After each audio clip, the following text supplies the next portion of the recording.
Good day, I'm Angeline T. Manalili from BSIT 4B, and today I will discuss the video tutorial of Linux Ubuntu installation.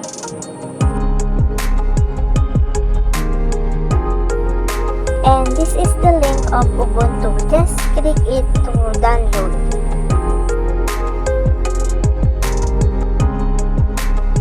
And dahil nga po na download ko na to is ipopost ko na po itong downloading.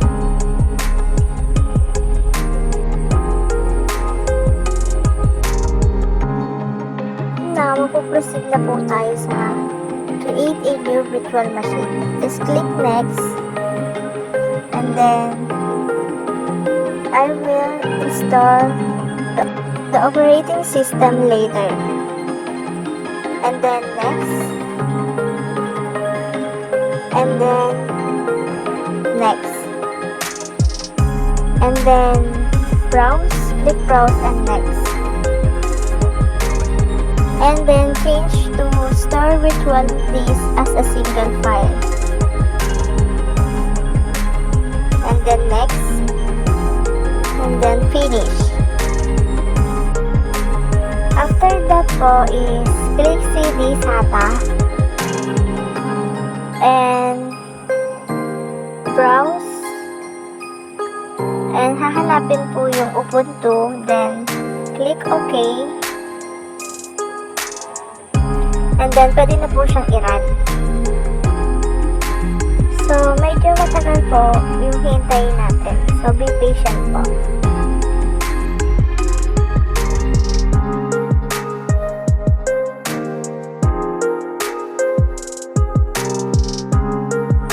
As you can see po, is still processing pa din po.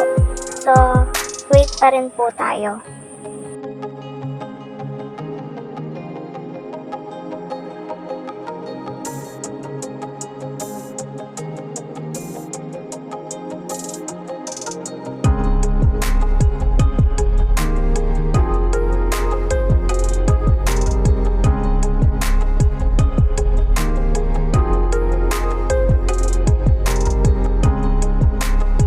So, as you can see po, is still processing pa din po.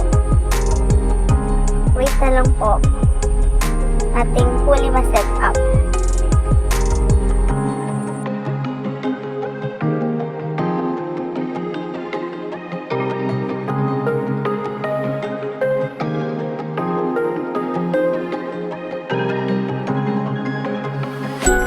After lang waiting po, is delete na po ito. So, click install Ubuntu lang po.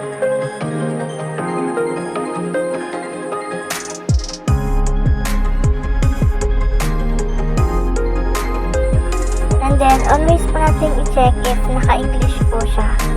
Then, continue. And dito naman po is check install third-party software.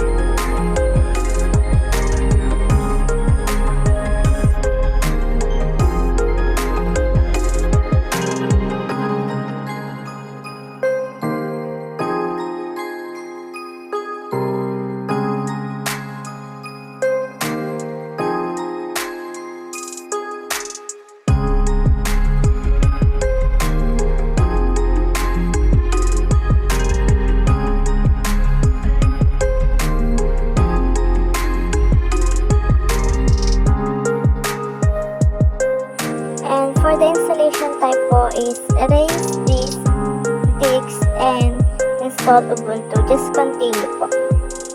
Or install now.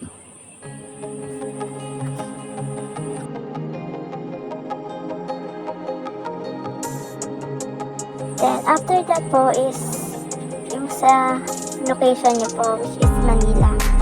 And then makakapag-sign in na po kayo dito. Like your name po, and then sa password po.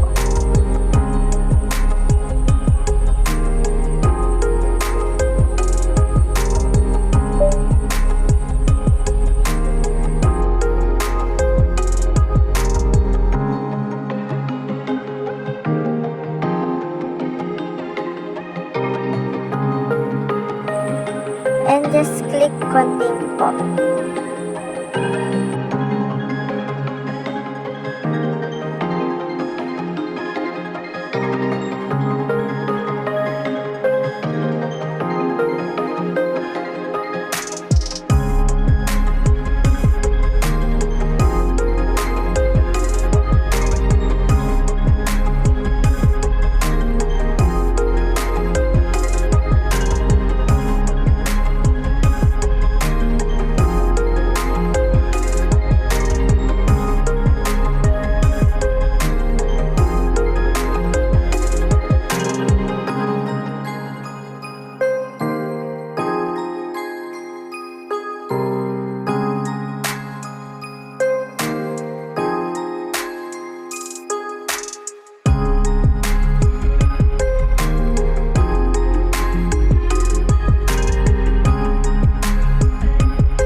naghihintay is magpa-pop up po yung installation complete. Just click start now.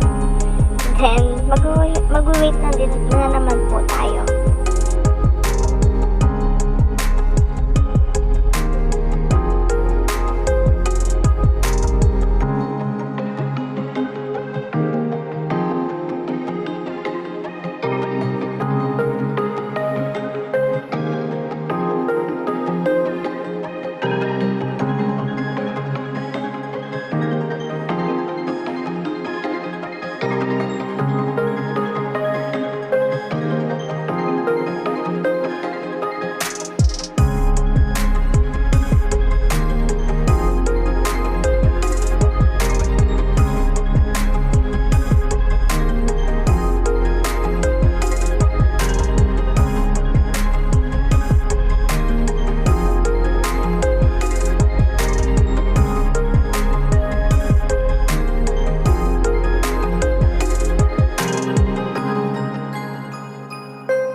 So, as you can see po is ito na po. Pwede na po tayong mag-login or sign in.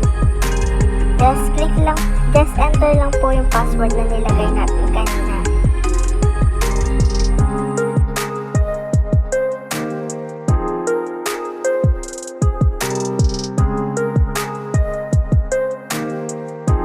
And for this naman po, you may click next or skip na po.